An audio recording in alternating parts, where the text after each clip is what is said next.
que la semilla está en ese viaje que hace Rodrigo a Chile a presentar WIC, donde profundiza su amistad con Fernando Mena y donde él le regala la obra 15 años después. Y al regalarme su obra, yo la leí. Fue una lectura rápida, digamos, de camino de Valparaíso a Santiago, y como que me sentí muy identificado con la historia, ¿no?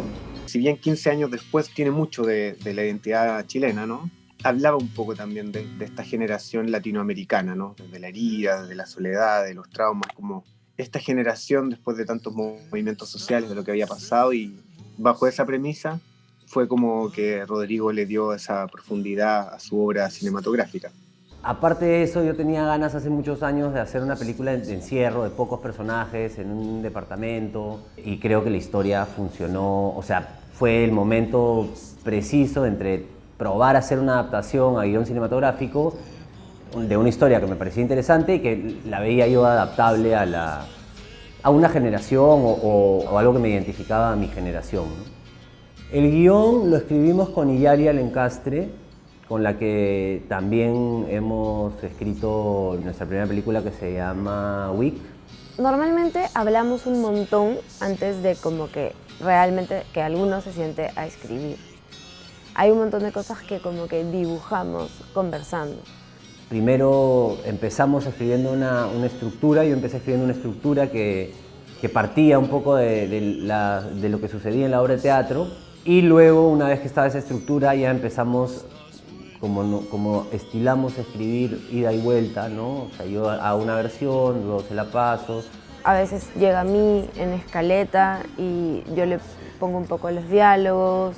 A veces lo puedo coger antes de la escaleta y se van construyendo nuevas piezas o afinando o profundizando en situaciones o en personajes, y es como que así de a poquitos, ¿no?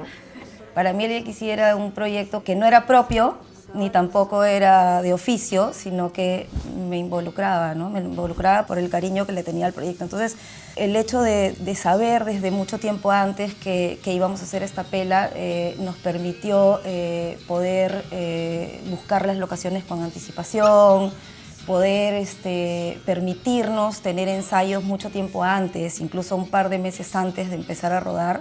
Basado en eso, se hizo como todo un planteamiento respecto a la cantidad de gente que tenía que tener el crew, a cómo se tenían que trabajar los ensayos previo al rodaje, trabajar esos vínculos y no tanto el texto, para que fuera totalmente verosímil ese reencuentro, esa incomodidad inicial que es como que tapa una familiaridad que está por debajo. Entonces ese por debajo se tenía que lograr antes del rodaje, ¿no? Entonces como que todas esas cosas sí iban también surgiendo a la par que creábamos la historia, ¿no?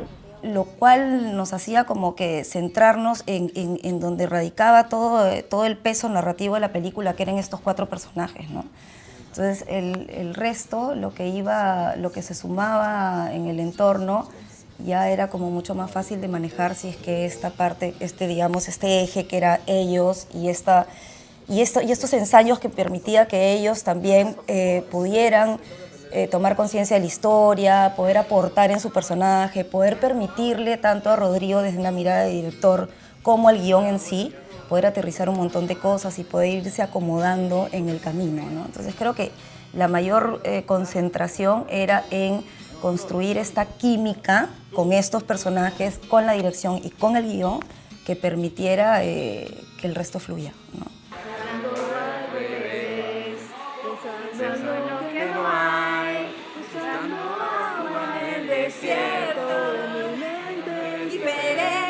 ¿No quería alguna canción un poquito más difícil? Yo tenía detrás de mi guión, tenía todo un mapa emocional, escena por escena, y más o menos iba marcando por colores los grados o los estados emocionales en los que estaba el personaje, porque como la historia se da todo en una sola noche y como se graba en desorden, para mí me sirvió un montón tener este mapa emocional para saber si tenía que regresar a una emoción o estar en otro momento, y que después cuando armen la película hay una continuidad, ¿no?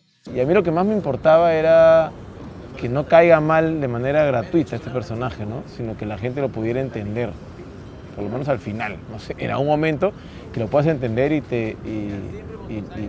simpatices con el personaje de alguna manera, ¿no? Porque por algo se comporta así, ¿no? O sea, no hay ni buenos ni malos, hacemos las cosas por algo, ¿no? Para mí fue un poco tratar de encontrar una Gabriela bastante reservada, tímida hasta cierto punto, ¿no?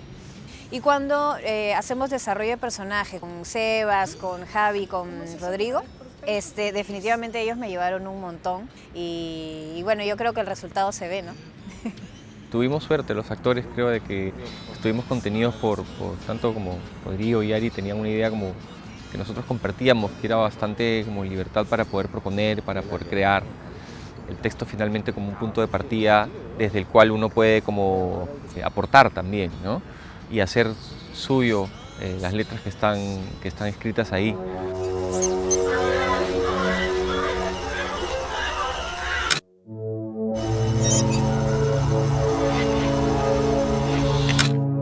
El personaje de Bernal era un personaje importante para mí porque de alguna manera es el que teje todo lo que sucede en la película.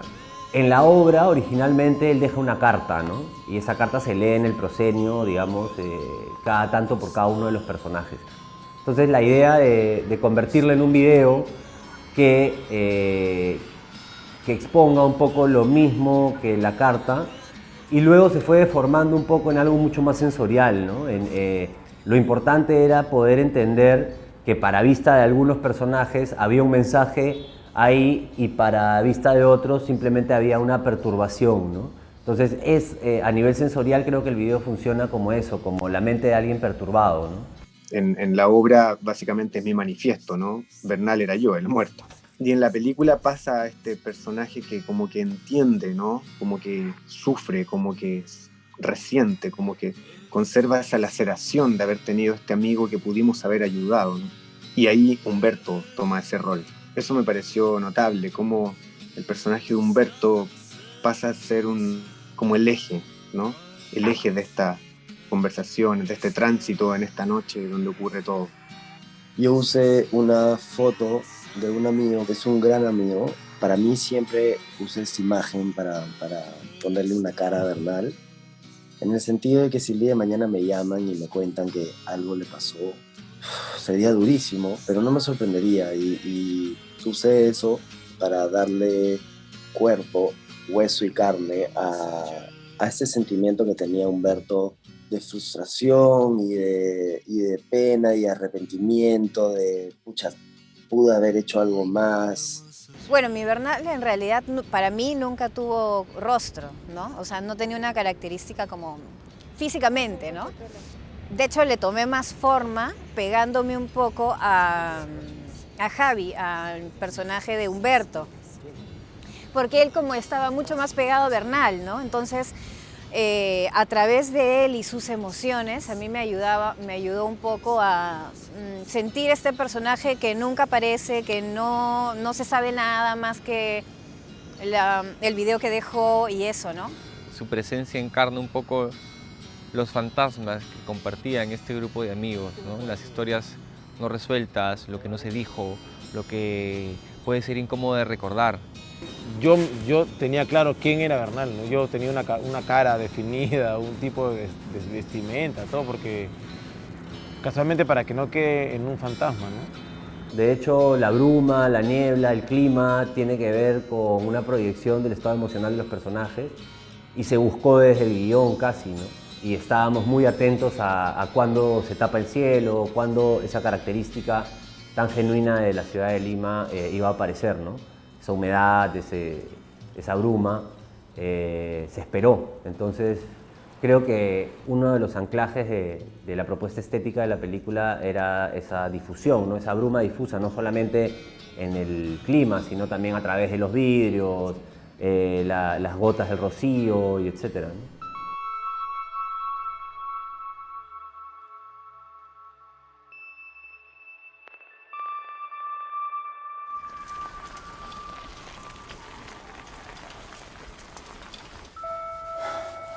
De verdad, si tan solo lo hubiésemos integrado más, si lo hubiésemos buscado.